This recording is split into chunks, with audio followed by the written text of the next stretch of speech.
Estémolo para la producción, vota todo 2. Soy César Vuelva, candidato a la Asamblea Nacional por el Distrito Cantones de Pichincha. Giovanni Illacu, vota todo 2. Asambleístas Provinciales, CNE 2021. Aquí sonaron las mejores marcas de la capital. Fin de espacio publicitario. Hablamos solo con la verdad. Buenos días, América. La presencia de los personajes inmersos en los temas de mayor interés ciudadano nos acompañan ahora en Los Protagonistas. Los Protagonistas por Buenos Días, América. Son las 8 de la mañana con 8 minutos. Gracias por acompañarnos en las diferentes frecuencias en el Ecuador y el mundo. A esta hora hacemos contacto con nuestro invitado. Gracias a la tecnología estamos con el señor ministro del Trabajo, Andrés Ich, a quien le agradecemos por atender este llamado. Desde el panel central de América Quito les saludamos Ramiro Díaz y Jorge Ñacato, y desde el norte del país que se suma a través de América Tulcán, Jairo Cabezas, para este diálogo. Señor ministro, buenos días. Y la expectativa de la ciudadanía se centra en el anuncio gubernamental de la protección social a los afectados por la pandemia. Y se ha anunciado la entrega de 570,000 familias que perdieron su empleo en relación de dependencia durante la pandemia, y que recibirá cada uno de ellos $500 en un solo pago. La primera inquietud que le planteo, señor ministro, es cómo se ha trabajado esa base de datos que serán los futuros beneficiarios. Le escuchamos, doctor. Buenos días. Buenos días, Jorge. Muchísimas gracias por la invitación. Siempre es un gusto compartir este espacio. En total es 1,5 millones de familias que va a ser beneficiado con distintas ayudas que ha planteado el presidente de la República. Por un lado, los 570,000 beneficiarios alrededor de este alivio para el desempleo. Este es un número de ecuatorianos o de familias ecuatorianas que recibirán $500 de la base de datos que tiene el Instituto Ecuatoriano de Seguridad Social. El IES es quien ha identificado este grupo de potenciales beneficiarios, que son las personas que perdieron su empleo durante el año 2020 y que no lo han podido recuperar. Por otro lado, tenemos 480,000 familias que van a recibir un apoyo a través del bono de protección social. El bono de protección social se creó durante la pandemia para ayudar a aquellas familias que no lograban estar dentro de los límites necesarios para acceder, por ejemplo, al bono de desarrollo humano, pero que tienen algún tipo de vulnerabilidad especial que requiere de una atención del Estado. Ahí son $120 que se entregará por este bono. Hay una ayuda también especial a aquellos campesinos que se desafiliaron del Seguro Social Campesino durante la pandemia, personas que no pudieron pagar ni siquiera los cerca de $3 al mes que requiere el Seguro Social Campesino, y el Estado va a reinsertarlos en esta red de protección, haciéndose cargo de esa aportación durante 3 años. Y finalmente, 450,000 familias más, que son las que se han incorporado a la red de protección social, es decir, a todo el sistema de bonos, como el bono de desarrollo humano, y que no habían sido consideradas porque no se contaba con un registro social, es decir, con un padrón de las personas que debían recibir los bonos actualizado y técnicamente construido. Así es que creo que es una buena noticia, porque el esfuerzo por reorientar recursos está dando sus frutos, porque estos recursos públicos pueden ser enfocados en las familias de las personas que más lo necesitan. Señor ministro, ¿cómo se financian estos diferentes bonos que usted está explicando? De 2 fuentes principales, Jorge. La una es parte de los recursos que se han recibido de los multilaterales van a estar destinados acá. Los multilaterales han apoyado un plan presentado por el Ecuador, y este plan no solamente contemplaba la reorganización de las finanzas públicas, sino sobre todo el que esa reorganización sirva para reorientar recursos hacia quienes más los necesitan. Y en segundo lugar, con un proceso de optimización en el que entró en el Estado, en el cual se ha logrado controlar el gasto corriente, reducir el gasto en actividades que no eran necesarias y por lo tanto tener recursos del propio presupuesto general del Estado para inyectarlos.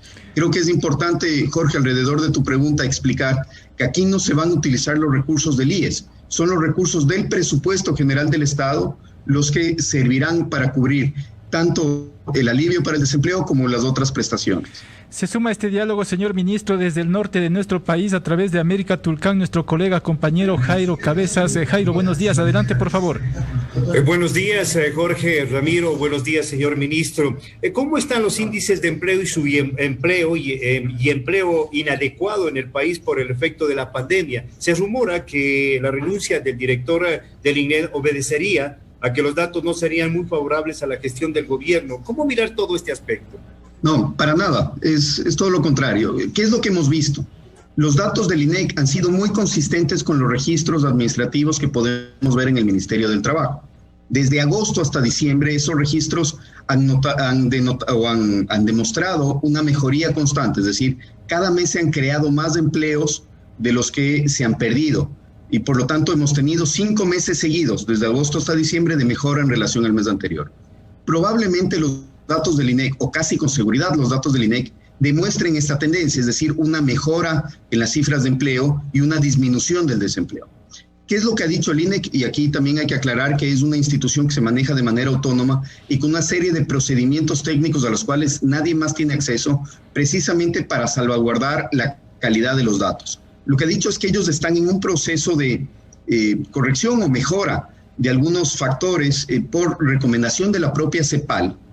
Esto les ha tomado un tiempo y adicionalmente entraron en un proceso el cual va a permitir que el Ecuador conozca las cifras de empleo mensualmente, ya no de manera trimestral, porque teníamos unos puntos ciegos que eran un problema. Se conocían las cifras en enero, no se las volvía a conocer hasta abril, no se las volvía a conocer hasta julio y así.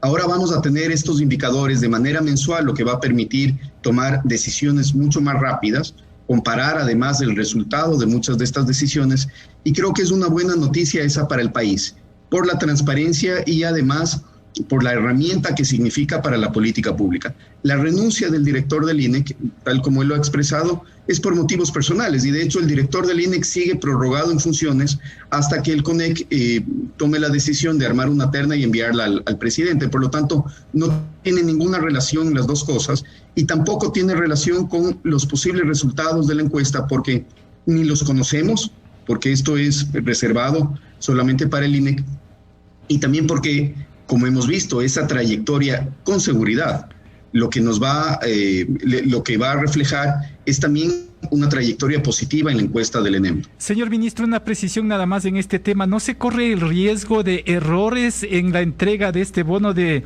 $500 a los desempleados, toda vez que no hay un cruce de datos de el IES con las estadísticas que entregue el Instituto Nacional de Estadística y Censo?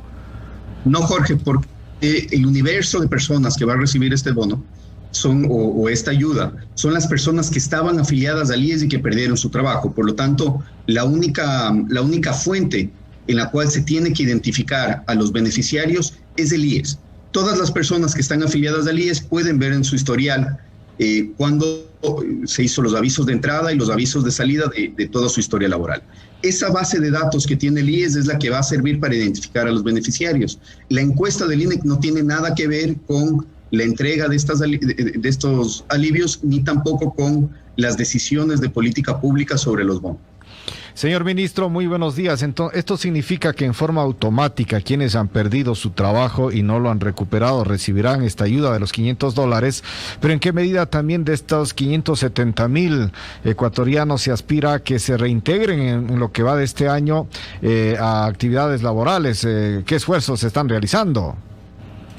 Es una muy buena pregunta, Ramiro, porque esta política de bonos o de transferencias económicas ha demostrado ser sumamente efectiva. Hay estudios, tanto en el Ecuador como en el resto de América Latina, que demuestran que las transferencias económicas de los ciudadanos, es decir, subsidios directos a los ciudadanos, ayudan a mantener las tasas de escolaridad y mejorar las tasas de escolaridad, porque es uno de los requisitos para recibirlos. Ayudan a mejorar la salud de los ecuatorianos o de los ciudadanos en general, la calidad de alimentación, por ejemplo, y también ayudan a las familias a reactivarse económicamente, es decir, facilita el que los padres de familia puedan emprender en algún negocio pequeño o puedan conseguir trabajo, porque pueden salir a buscar trabajo de una manera mucho más fácil. Por lo tanto, esto es realmente una ayuda para una transición que es la realmente importante, como muy bien señalas, que es que los ecuatorianos puedan seguir consiguiendo plazas de trabajo. Ahora, estas ayudas se entregarán de manera muy rápida. No necesitan los ecuatorianos pasar por ningún proceso de validación porque, como hemos dicho, es el IES el que tiene las bases de datos y es el IES el que identificará a los beneficiarios, y los ecuatorianos a partir del mes de febrero comenzarán a recibir estos apoyos. Te regreso al norte del país con Jairo Cabezas con otra inquietud. Por favor. Sí, justamente nos hacen la siguiente pregunta, señor ministro. Personas que salieron del IES, ¿desde qué fecha serían escogidos para el beneficio de esta ayuda? ¿Desde qué fecha estarían los escogidos para poder tener este apoyo? Todos aquellos que perdieron su trabajo durante el año 2020 y que no lo han recuperado. Ahora, señor ministro, en lo que se respecta al resto de bonos o de ayudas del gobierno nacional, hay personas que se incorporarán a la base de datos de aquellos que no son beneficiarios, por ejemplo, del bono de desarrollo humano, y que se habla de una cifra de alrededor de 450,000 beneficiarios más. La pregunta es, ¿cómo estos ciudadanos van a informarse de que son beneficiarios? Y han sido identificados, Jorge, porque se ha hecho un trabajo desde hace mucho tiempo. Esto ha sido un esfuerzo importante que ha hecho el Ministerio de Inclusión Económica y Social, con ayuda de multilaterales, con ayuda del Banco Mundial y de equipos técnicos que han, por un lado, estandarizado requisitos o criterios técnicos. Por otro lado, han depurado esa base de datos, es decir, han salido personas que no se merecían estar ahí, que no tenían las necesidades o las condiciones para recibir un apoyo del gobierno, y se han incorporado muchísimas personas que debían haber estado desde hace bastante tiempo en esa base de datos. Esa base de datos ya está depurada. La primera depuración importante se la hizo hacia finales de noviembre del año pasado, después de este trabajo largo de muchos meses.